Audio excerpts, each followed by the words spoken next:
வாழ்க வையகம், வாழ்க வையகம், வாழ்க வளமுடன். அருளாசன் அருள் தந்தை வேதாத்ரி மகரிஷி அவர்களும் இறைநிலையும் என்னுள் சூக்குமமாக எழுந்தருளி 27/4/2024 சனிக்கிழமை இன்றைய நாள்காட்டி வரிகளுக்கான கவிவரிகளையும் அதற்கான விளக்கத்தையும் சிறப்பிக்க வேண்டுமாய் சங்கல்பம் மேற்கொள்கிறேன். அனைவரையும் பணிவோடு முதற்கண் வணங்கி ஆரம்பிக்கலாம் என்றிருக்கிறேன். அனைவருக்கும் இனிய காலை வணக்கம். வாழ்க வளமுடன். சாமிஜியினுடைய இன்றைய நாள்காட்டி வரிகள். தொண்டு இன்முகத்தோடு எல்லோருக்கும் உதவி செய்வதாகும் என்று சாமிஜி இந்த நாள்காட்டி வரிகள் கொடுத்திருக்காங்க. இதற்கான கவிதை வரிகள். பிறருக்கு பின்னும் துன்பம் விளைக்காமல் பெருநோக்கில் தான் வாழ்தல் ஒழுக்கமாகும். பிறருக்கும் நல்வாழ்வளித்து தானும் வாழும் பெற்றையே அறமாகும் நோன்பாகும். பிறர் உணர்ச்சி தன் உணர்வோடு இணைந்து இயங்கும் பேரியக்க நிலை உணர்தல் ஞானமாகும். பிறர் துன்பம் துடைத்தற்கே தன் வாழ்நாளை பேரறிவோடு அர்ப்பணித்தல் தொண்டு ஆகும் என்று ஒரு பாடல சொல்லியிருக்காங்க. இன்னொரு பாடல்ல, என் ஜனனம் என் மரணம் இரண்டினையும் யானறியேன், எனினும் இவை இரண்டினையும் மனதில் கொண்டே பொன்முதலாய் பொருளழைத்து மீட்டுகின்றேன். புவி வாழ்வின் இயல்போக்க நன்மை எனும் வழிகளிலே நற்றமையும் வாய்க்குமெனில் அனைத்தையுமே அளிப்பேன். பின்முகமும் எளிமையுமே எனது செல்வம், வீடோ ஏகவழி என என் எண்ணத்தில் துறவு பூண்டேன் என்று இந்த 2 பாடல் கொடுத்திருக்கிறாங்க. பாடல் வரிகள் என்ன சொல்லுது? தொண்டு இன்முகத்தோடு எல்லோருக்கும் உதவி செய்வதாகும். என் கடன் பணி செய்து கிடப்பது என்று அப்பர் பெருமான் சொல்றாங்க. சுவாமிஜி 1958 துறவரம் வாங்கி முழுமையாக தன்னை அர்ப்பணித்து 28/3 வரையிலும் 2006 வரையிலும் தொடர்ந்து தன்னுடைய இந்த ஆன்மீக பணியை சிறப்பாக உலகம் முழுவதும் செய்து வந்தாங்க. அது இன்முகத்தோடு எல்லோருக்கும் உதவி செய்வது தொண்டு என்று சாமிஜி சொல்றாங்க. நாம புரிந்து கொள்ள வேண்டியது என்ன? வினை பயன் ஒரு தேகம் கண்டிருக்கிறோம். தொடர்ந்து பல்கோடி பிறவிகளில் வந்த அந்த வினை பயன் நம்முடைய தாய் தந்தை வழியாக வித்து வழியாக நாம் பெற்று இந்த பிறப்பெடுத்திருக்கிறோம். அந்த வினை பயனை போக்கிக் கொள்வதுதான் நம்முடைய இந்த வாழ்வினுடைய நோக்கம். என்ன சொல்லுவாங்க? கொண்டு வந்த வினையை தொண்டு செய்து போக்கிக்கொள்.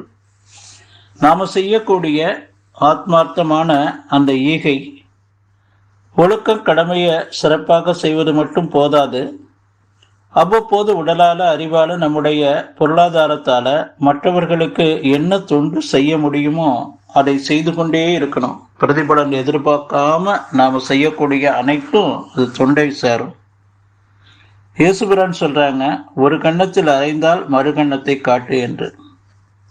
நம்மிடம் ஒரு கன்னத்துல அறையக்கூடிய பதிவு இருக்கு. அந்த அன்பர் மூலமாக அது நடந்துருச்சு. மறுகண்ணத்தை காட்டு என்று சொன்னா, ஒரு கட்டி உள்முகமாக வளர்ந்து கொண்டிருக்கு.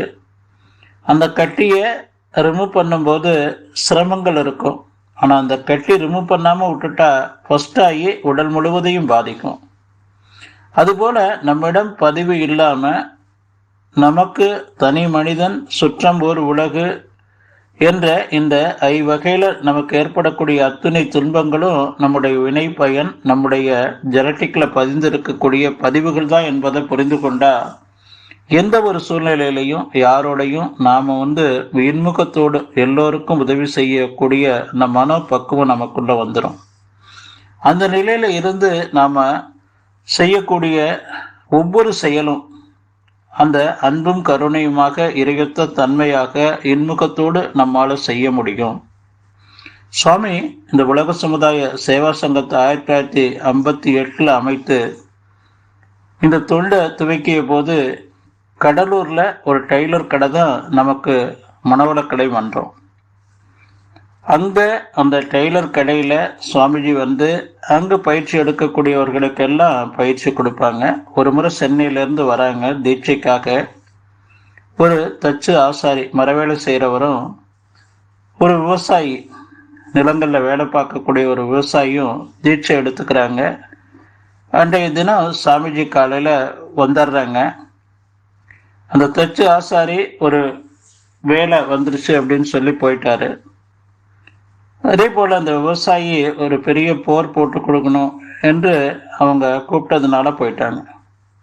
சாமிஜி காலையில் வந்து அவர்களை வாழ்த்து காப்பு கொடுத்து கொண்டே மாலை வரை இருந்து அவர்கள் மாலையில் வேலை முடித்து வந்த பிறகு அவர்களுக்கு அன்பும் கருணையுமாக விளக்கங்களை கொடுத்து தீட்சை கொடுத்து அப்படி தொண்டு செய்து இன்முகத்தோடு தொண்டு செய்து வளர்த்தது தான் இந்த மனவளக்கலை மன்றம், இந்த உலக சமுதாய சேவா சங்கம். ஒவ்வொரு அறிவு திருக்கோயிலும் அன்பும் கருணையின் ஊற்றிடமாக இருக்கணும்.